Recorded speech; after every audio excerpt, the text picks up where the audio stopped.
Olá, agora eu vou fazer um vídeo, continuação de Lucas 12, agora será Lucas 13. Depois de muitos pedidos, muitos não, mas alguns pedidos, eu vi que seria bom e interessante continuar os estudos.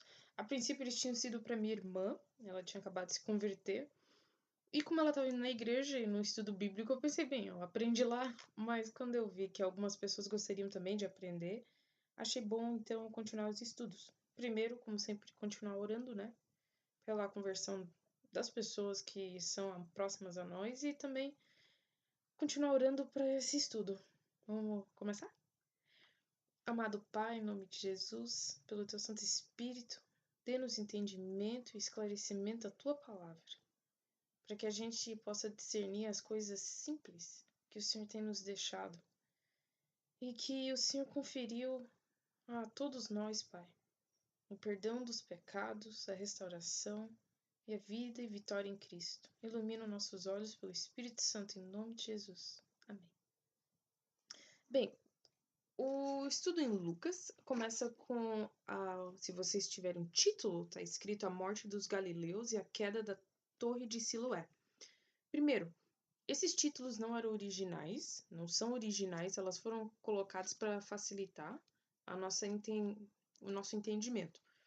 O que eu faço é que eu vou olhar aqui cada texto e pegar uma lição dela e explicar ela. Primeira coisa que acontece aqui com a morte dos galileus é que os discípulos começam a olhar com a morte que aconteceu desses galileus e, como todos nós, eles já começam a julgar.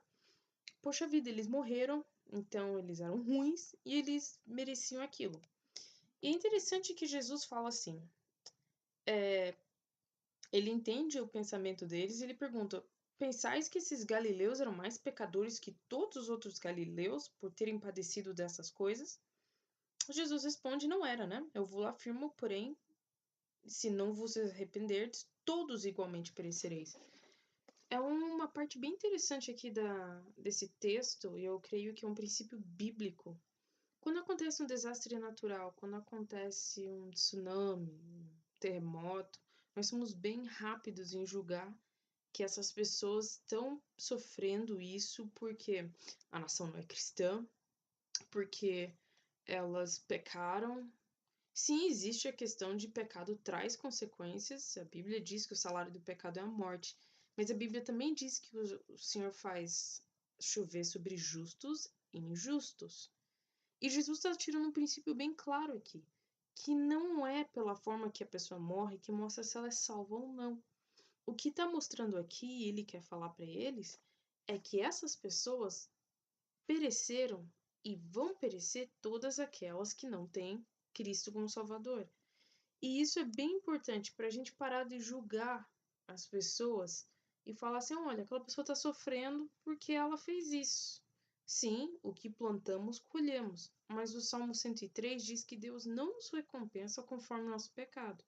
Então tem muita coisa que era para a gente sofrer pior, mas Deus é misericordioso. E, principalmente, a nossa salvação depende de Cristo e não das obras. Aí ele prossegue no verso 6 ao 9 a falar sobre os israelitas. Aqui a interpretação é dos israelitas. Ele vai lá para o texto de Isaías, e eu creio que seja Isaías 7 ou Isaías 6, onde Deus condena o povo de Israel por não ser uma figueira que ele plantou e que não deu fruto.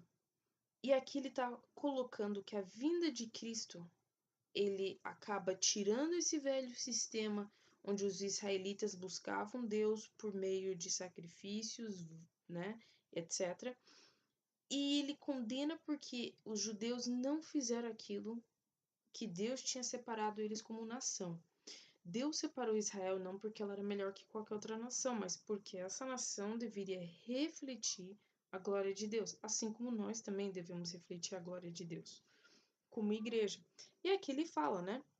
Não achou fruto. E Deus nos chama para que demos fruto. Efésios 2 diz o quê? Para que fomos salvos? Para andar em boas obras, para dar bons frutos. E daí Jesus prossegue para o texto prossegue para a história de uma cura de um enfermo. O que é mais polêmico aqui, apesar de que se trata a questão do sábado e da questão da cura no sábado, é que no verso 16 fala assim: por que não se devia livrar esta cativa em dia de sábado, essa filha de Abraão, a quem Satanás trazia presa há 18 anos? Ele é polêmico porque algumas pessoas vão pensar que, poxa, ela era filha de Deus, por que ela ficou endemoniada? Então crente pode ficar endemoniado? Um texto paralelo é bem interessante lá em 2 Coríntios 12:10, ou 12:9, na verdade, em que Paulo fala que ele tinha um espinho na carne mandado por Satanás para o atormentar, da qual ele tinha pedido para Deus. E a resposta de Deus não foi tirar, não. Deus falou assim: a minha graça te basta. Nesse mesmo caso, a gente pode olhar aqui. Ela pertencia ao povo de Israel, então isso talvez seria uma das primeiras interpretações, ela por fazer parte do povo de Israel, então ela é filha de Abraão. A segunda interpretação não quer dizer que ela está possessa, e sim a questão de que ela estava cativa e ela não tinha recebido a cura. Por que acontecem essas coisas? Por que há enfermidades que parece que não vão embora? Por que há situações nas nossas vidas onde a gente parece estar preso por um inimigo de Deus? Nós não sabemos, mas o que nós sabemos é que em algum momento da história Deus vai curar. Seja Ele falando, minha graça te basta, seja Ele curando. E a gente tem que persistir com ela. Ela foi até Jesus.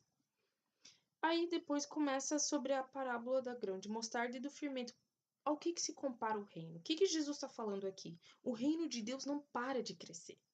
Ele está sendo afrontado, confrontado, desafiado por todo mundo.